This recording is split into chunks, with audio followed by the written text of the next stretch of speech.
have also come to this hallowed spot to remind America of the fierce urgency of now. This is no time to engage in the luxury of cooling off or to take the tranquilizing drug of gradualism.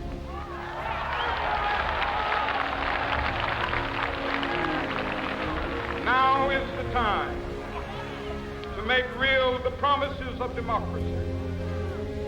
Now is the time to rise from the dark and desolate valley of segregation to the sunlit path of racial justice.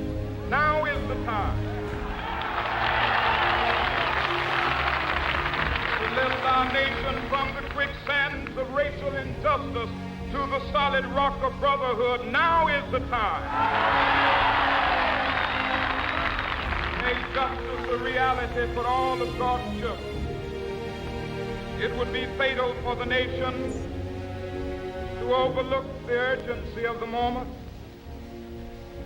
This sweltering summit of the Negro's legitimate discontent will not pass until that is an invigorating autumn of freedom and equality. 1963 is not an end, but a beginning. Those who hope that the Negro needed to blow off steam and will now be content will have a rude awakening if the nation returns to business as usual.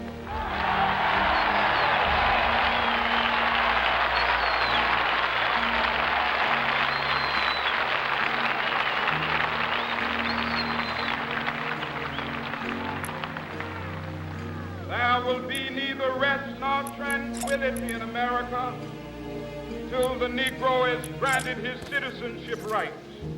The whirlwinds of revolt will continue to shake the foundations of our nation until the bright day of justice emerges. But that is something that I must say to my people who stand on the warm threshold which leads into the palace of justice. In the process of gaining our rightful place, we must not be guilty of wrongful deeds.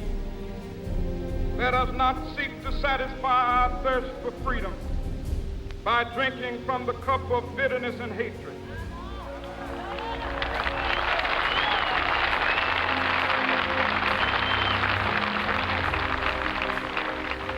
We must forever conduct our struggle on the high plane of dignity and discipline.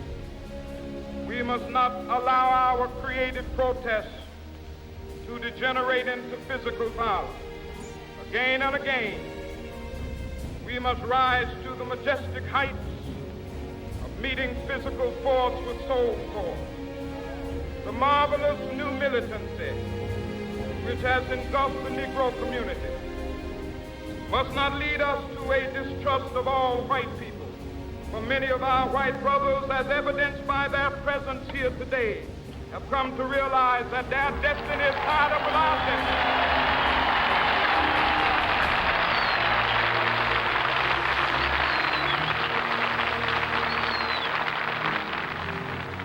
They have come to realize that their freedom is inextricably bound to our freedom. We cannot walk alone. As we walk, we must make the pledge that we shall always march ahead. We cannot turn back. There are those who are asking the devotees of civil rights, when will you be satisfied? We can never be satisfied as long as the Negro is the victim of the unspeakable horrors of police brutality. We can never be satisfied as long as our body is heavy with the fatigue of travel, cannot gain lodging in the motels of the highways and the hotels of the city.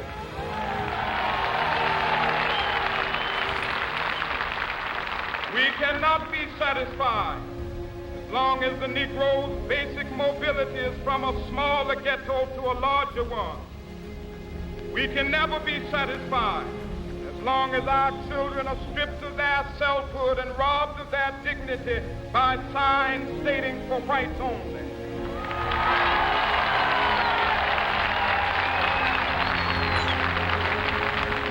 We cannot be satisfied as long as a Negro in Mississippi cannot vote and a Negro in New York believes he has nothing for which to vote.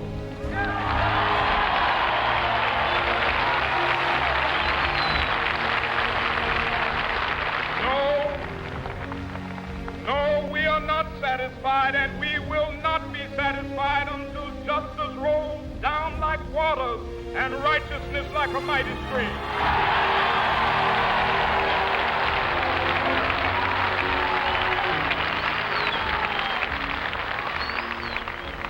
I am not unmindful that some of you have come here out of great trials and tribulations.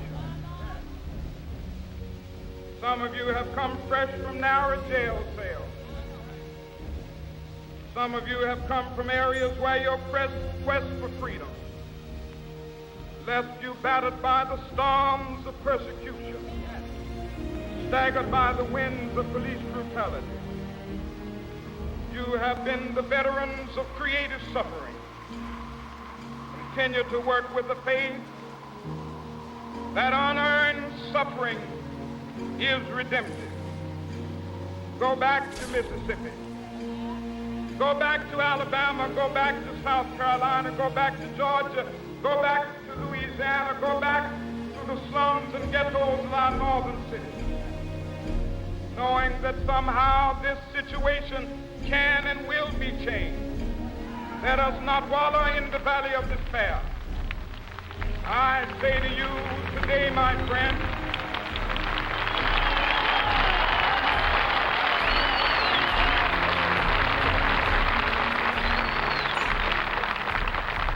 so even though we face the difficulties of today and tomorrow, I still have a dream. It is a dream deeply rooted in the American dream. I have a dream that one day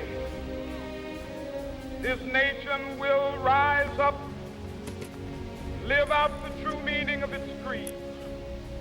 We hold these truths to be self-evident, that all men are created equal.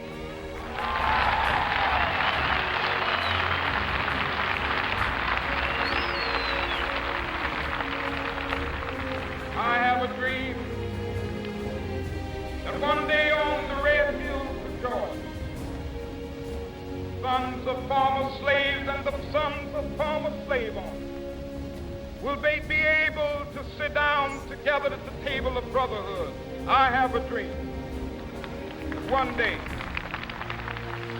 even the state of Mississippi, a state sweltering with the heat of injustice, sweltering with the heat of oppression, be transformed into an oasis of freedom and justice. I have a dream. My poor little children will one day live in a nation where they will not be judged by the color of their skin, but by the content of their character. I have a dream today.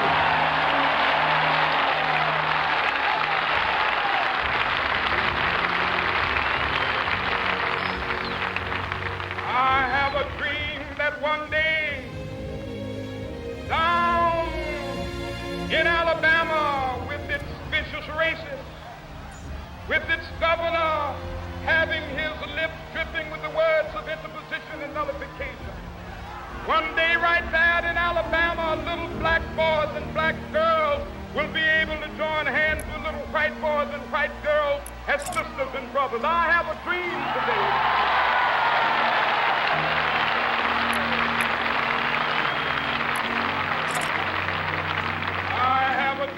That one day every valley shall be exalted, every hill and mountain shall be made low, the rough places will be made plain, and the crooked places will be made straight, and the glory of the Lord shall be revealed, and all flesh shall see it together.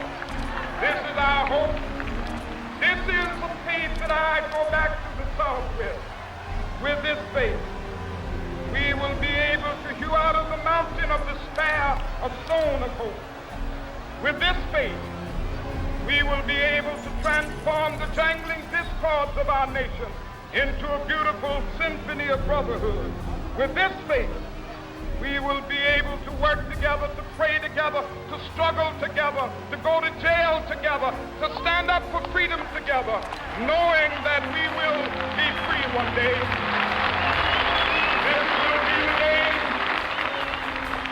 This will be the day when all of God's children be able to sing with new meaning, "My country, tears of thee." Sweet land of liberty, of thee I sing. Land where my fathers died, land of the pilgrim's pride. From every mountainside, let freedom ring. And if America is to be a great nation, this must become true. So let freedom ring.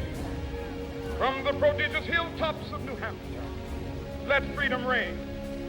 From the mighty mountains of New York, let freedom ring. From the heightening Alleghenies of Pennsylvania, let freedom ring. From the snow-capped Rockies of Colorado, let freedom ring. From the curvaceous slopes of California.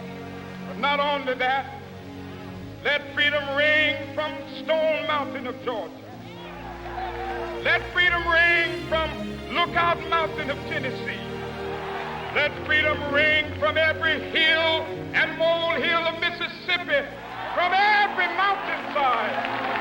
Let freedom ring. And when it happens, when we allow freedom ring, when we let it ring from every village and every hamlet, from every state and every city, we will be able to speed up that day when all of God's children, black men and white men, Jews and Gentiles, Protestants and Catholics, will be able to join hands and sing in the words of the old Negro spiritual, "Free at last, thank God Almighty."